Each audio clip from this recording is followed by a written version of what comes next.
Alright, what is up guys and gals? In today's video I'm going to be going over all the parts that I have that I'm actually going to throw on the GC.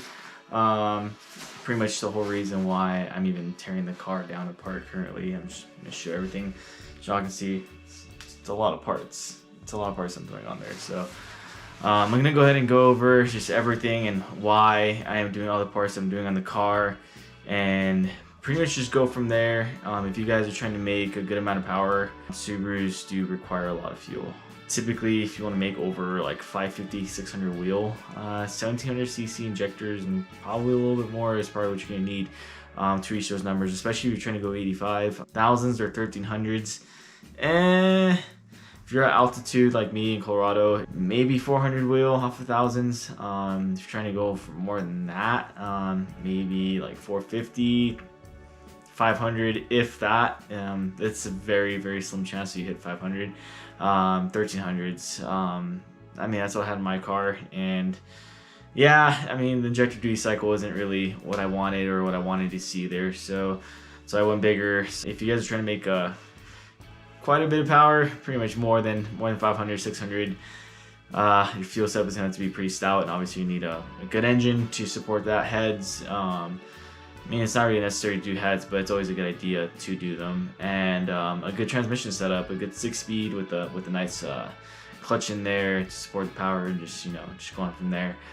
But essentially, all the stuff I'm throwing on the car is to make a reliable 600, 700 wheel, all supporting mods, etc. I just want to make sure nothing on the car goes wrong. I just want to make sure this engine actually lasts more than anything. So I will go through everything that I have here, review why I have those pieces and how it would benefit me, whether it be cosmetically or performance wise. So yeah, just check it out. Alright, so I'll go ahead and start from the left and go towards the right. I'm going to do front row first and then back row from there. So first things first, I have a JDM Sti Kevlar Belt. I am throwing this on because I don't want to reuse the gates. Tell me what the hell on there. It left a lot of blue paint, dye, whatever it is that they use on the belt. It left a lot of that stuff behind. So I just, I didn't want to reuse that belt, and I am going to have clear timing covers on there as well. So I just wanted something that's going to look nice. I know the pink's going to end up rubbing off at some point, but I just didn't want to have the blue in there. I thought it looked a little tacky, so I am throwing on this JDM Sti Kevlar Belt. If you guys are wondering what the part number is on that, here is the part number, and I do have it on my Instagram as well if you guys are curious. So that is going to be thrown on there. And moving on from there, having to do with timing, I have my fluid damper pulley. So I'm going to be trying to spin in this engine as much as I can, get the revs super high. Hopefully I can do like 9 grand, 9,500 reliably. The heads are built to do it. It's really just the block, if the bearings can handle it. But I'm doing this damper pulley because essentially Subarus, they are pretty stout. The cranks are pretty good for the most part, but they create a lot of vibration, a lot of noise. You'll realize when you do cob axis ports, you're going to detect a lot of false knock on there, even though your engine's not actually knocking. So I am putting this on to pretty much combat and counter all the vibrations that the engine's going to be putting out. Please, for the love of your Subaru, do not put a lightweight crank pulley on there. You do not want to throw those on there. Those are so bad. They are horrible for your car. Please don't throw those on there. Leave your OEM crank pulley on there. Leave the harmonic balancer on there. Just don't do the lightweight crank pulley. It sounds good because it's lightweight. Just don't do it. In essence, you're gonna create more vibrations than you need to, and a lightweight flywheel, in essence, it's not always a good idea either. Just because it says lightweight doesn't mean it's a good idea. Just keep that in mind. Please don't do those. Like, I would stay away from lightweight crank pulleys and lightweight flywheels if you can. It's just it's not a good idea. So yeah, so we have the fluid damper, so it's gonna help out with engine harmonics. And then here, probably one of the most special pieces of my build for sure. We have the BC cam gears. I do have them packaged still. I did open them, you know, for my Instagram to post pictures of them, but you have the, which is this one, right hand side intake. So that's one of those cam gears right there, and then I think this is the right hand side, left hand side exhaust. So you guys do not know how beautiful these things are. These things are just crazy looking. Let me just take this one out real quick. Like, holy hell. This is such a beautiful piece, such beautiful machinery. They're pretty lightweight for what they are. I'm not too sure what the weight difference is between this and OEM, but it's a nice piece. They're not plastic. I know on Subarus, I think 2 of them are like metal and 2 of them are plastic.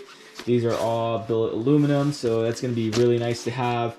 I just want to make sure I don't ruin anything on the motor once again. So not only is this aesthetically pleasing, but this is also a performance gain as well, because this is billet. This ain't going to break on me if I make high horsepower. I haven't heard of too many people breaking the plastic ones, but it is a possibility. So I went ahead and just upgraded. It's going to look a lot better with the timing belt and the clear timing covers. So that is one of the reasons why I am doing those cam gears. Not only that, they're adjustable too. I'm probably not going to be adjusting them this year, but next year when I go standalone, I'll probably adjust them a little bit, see what I can get gains performing wise by either tweaking, you know, advancing, retarding the timing on, you know, each cam. We'll see how that goes next year, but yes, this is another mod that I have. And then here we have my expansion tank. So this is an Iag expansion tank. So I have everything wrapped up still. I took everything out, like I said, just for some Instagram pictures. Out real quick. So an Iag expansion tank. What performance gain do I have off of this? Nothing really. This is just cosmetic. I just want to clean up my engine bay. It's gonna go in the corner right where the strut mount's at, so it's gonna look a lot nicer. So yep, Iag expansion tank. Nothing too special here. It's just an Iag piece. Looks very nice. Very pleasing to look at. So yeah, that's pretty much it for this one. This right here is my Iag Alternator Relocation Kit. So this is gonna give me I guess it's more of a cosmetic gain than a performance gain. If I had AC on there, this would be a performance gain because you'd have to delete the AC to get this working. So this right here, it's just it's a bracket, and then it's another billet bracket that Iag supplies. They do supply the belt as well, so I didn't have to buy the belt. So let me get this out of the wrapping real quick. So here it is, the main piece. This is the alternator relocation bracket. It's a very nice, beautiful billet aluminum piece. This is a very, very nice piece for sure. It just looks so good. But I'm going to be using this since I am flipping the intake manifold as well. This is going to be helping me out for aesthetic looks. And like I said, if you had AC, this would also be a performance gain because your AC compressor would not be draining any power from your system. So yeah, another little cool piece out there. Moving forward, we have FIC 2150 Cc Injectors. Let me see if I can open this. There you go. So I have the 2150s. Went ahead and went with the really huge injector because I am trying to make quite a bit of power. So I want to make sure that this is all okay to use. Just want to make sure I don't run out of fuel. That's the last thing I want to do. I kind of messed up my last engine because the fuel pump went out on me. So I ended up bleeding out. Yep, 2150 Cc injectors. Definitely a must if you're trying to hit over 600 wheel. I have an air motive inline fuel filter, so that's going to be thrown on there. I have a Hobbs switch here. So essentially what this little switch is, it's a pressure switch. So it detects pretty much how many pounds of pressure being built inside of the intake manifold. So once this hits 15 pounds, I'm going to go ahead and have the secondary fuel pump be activated with this switch. That way I'm not running both fuel pumps at the same time. So yeah, hop switch here. It is an ATP hop switch, by the way. I have two Walbro 450. These are both a high pressure part number. So as you can see here, it ends with a 274, and I think the other one is probably 265 or 26 something, but this is a high pressure fuel pump version. So these are going to be capable of E85 and 91 octane, so it's going to be very nice for whenever I need to switch off. And here we have the DW Dashworks pretty much hardwire kit. So I have one already in my car. So it was for that single fuel pump that I was using, but since I'm going to be using 2 fuel pumps, I need 2 of these. So this is my second one that I have here. So I'm going to wire this in for when I do my double pumper setup. And then here is just fuel pump inlet filters. You need to get different inlet socks for the Walbro 450s if you're going to be using the Radium fuel hanger. So that is pretty much why I have those 2 there in pairs. So 2 fuel pumps, 2 inline socks as well. And this right here is probably one of the more special pieces on the car. So what we have here is the Iag clear timing covers. So it's a whole set, of course. It's a very, very awesome piece to have for sure. We'll see how this does with the fluid damper. I believe I need to trim off some of this timing cover to get the fluid damper to clear. But this is going to be a very cool little piece to add to my car just for cosmetic purposes. So no performance gain here, just cosmetic. I guess if you think about performance gain, I mean, it's not really performance, I guess, but you can diagnose easier if you have any leaks coming from either your camshafts or your oil pump or your crank seal. It's an easier, you know, it's an easier thing for you to do instead of having to take the covers off and see that stuff. You can also take a look at your timing belt and see how things are looking under there as well. So very, very, very good preventative maintenance piece if you think about it in that way. And the last thing that I have here is going to be the Radium fuel hanger. Here we have pretty much the highlight of this whole thing, which would be the Radium fuel hanger. So here it is. This is the Radium and dual hanger for my GC. This is gonna be supplying all the fuel. So my 2150s are obviously gonna need a lot of fuel in them to even be able to support. So this is gonna be holding my 2 fuel pumps, my Walbro 450s. It's a very nice piece. You know what? I'm just gonna get it on out so you guys can take a look and see how beautiful this is. So here it is, the Radium dual hanger. This thing is awesome looking. It's just crazy. 2 Walbro 450s are going to be sitting in this. This is just an awesome piece to have. This is going to tie in the whole setup to get this 6700 wheel.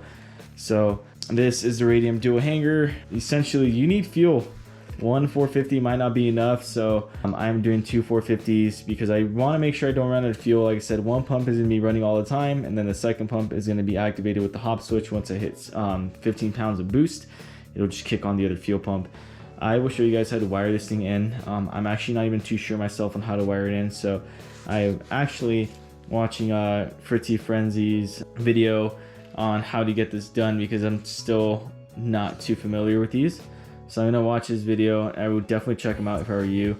He has some really, really cool stuff on his GDS Ti, and it's kind of funny because we have the same license plate, and like I discovered his channel probably like 2 or 3 months after I already had changed my license plate, and his like says sorry as well. It's awesome, and he has a black GD and I have a black GC, so it's just perfect. But yeah, this is the Radium dual hanger, and I think that pretty much sums it up for all the parts that I have built up for the GC. And yeah, we'll throw everything on and get the car retuned, and it should be very fun. So that in essence are all of my parts that I have accumulated for the car.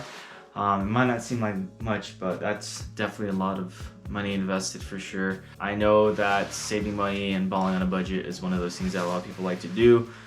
When it comes to building a really powerful car, especially Subarus, you do not want to cheap out on parts. Please don't do that. You're just going to be asking for a lot worse afterwards. Your car might run good for a little bit, maybe like a week, it might be a month, it could be 2 months, and then something's going to go wrong. It's not always going to be that case, but definitely don't cheap out on the parts you're going to throw on your car, especially if you're trying to make high horsepower. Yeah, that's just my only advice to you guys, because I know that, you know, it can be pretty frustrating, and, you know, people can get anxious to get their cars done, and, you know, saving up the money for the parts can definitely be a hassle. And I definitely understand that. I do understand that for sure. You know, it's been quite the struggle saving up and getting all this stuff together to get the build completely done.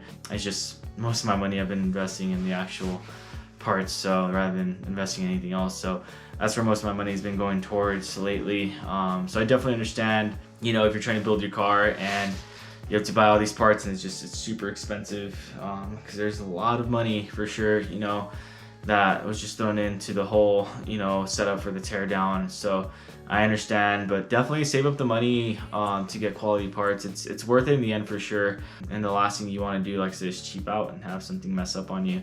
And most of the parts here, they do have warranties and stuff like that. So that's another, you know, it's another plus is, you know, you have warranties. Some things don't have a warranty, like the Sti Kevlar Belt that actually doesn't have a warranty, which is pretty funny. Because I work at the Subaru dealer by me over here in Colorado, so I was actually looking up if I can buy that timing belt in the US, and apparently you can't get it in the US. It's not possible, you can't order it. And me and my and parts guy Edwin Lon, we were searching up why, you know, like what was the reason as to why you can't order this, like what's up with this part, like why don't they make it for the US. Apparently that timing belt has no warranties on it, and it would actually void a warranty on your car if you threw it on there, from what I know. So it's a pretty serious thing. What it states on Subaru's whole like website essentially you have to use for parts, it says that it's only intended for off-road use. It's not, you know, for street legal use. So that's probably another reason why they don't sell that Kevlar belt to the public, because it's technically not for street use. It's not, yeah, it's only for off-roading. So that's what they say there. So essentially it's only for the rally cars or, you know, race car builds, track builds, and stuff like that. So yeah, the plus of just having warranties and all that stuff is it's awesome for sure.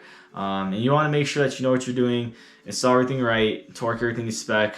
Don't cut corners, because once you cut a corner, like there's a possibility you can miss something else by cutting that corner, and you just don't want to do that. So make sure you take your time and, you know, you actually, you know, follow the steps as, you know, the best that you can. With that being said, like I don't really have any steps for anything I do, but I just make sure that I am not cutting any corners that would make sense or that wouldn't make sense per se. You know, just get the job done quicker. Yeah, just try to stay within, you know, in respect to how the job should be done. Try to stay within the line, you know, stay within the path. And don't, you know, like I said, don't take the short path, because it's the easier way to do things. Take your time with the build. You know, building a car is definitely an experience that not many people get to really experience, if you know what I'm saying. Like completing a build, it's not something that many people actually accomplish and go through. Myself taken, I had a yellow GC that I just wasn't able to completely go through with the build, because I just wasn't really up for it. You know, I just thought it was so much time, it was so much money, and the time it just wasn't something that I was able to afford. So yeah, take your time with your build.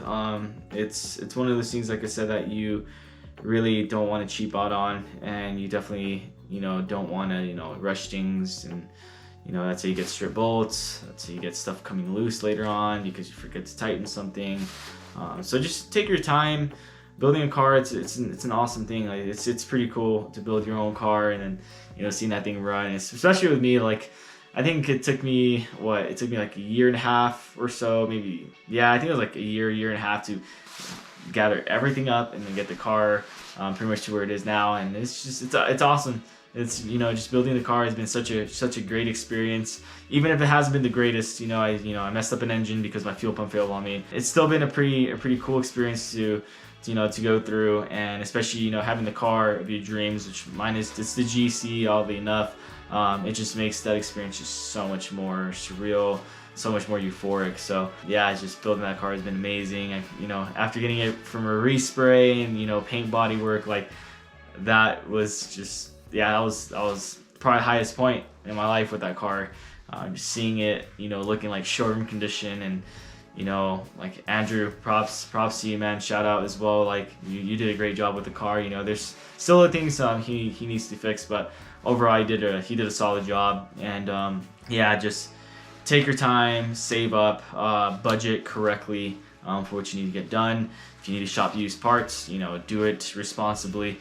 Make sure you're not buying something you don't actually know is legit or not, because, you know, there's a lot of counterfeit parts for sure. So I appreciate you guys for watching this video and taking the time. I appreciate you guys, you know, for just supporting me, you know, with what I'm doing here. Please like and subscribe, and as always, I'll keep you guys up to date with my car. It'll come to an end at some point, you know, where I'm not gonna be really throwing that much money into it anymore, but a build is never truly done. It's never really finished. There's always stuff that you want to do to the car after you're quote unquote done with it, and that's probably gonna be my case. So other than that, we will continue on with getting my whole car squared away and put together, and I hope your guys' builds are going well. Gals, you as well. Hope everything's going well for you guys. Just save up, budget, take your time, and keep rocking on. Yeah, eventually you'll be making the power, and you'll get the results that you wish for.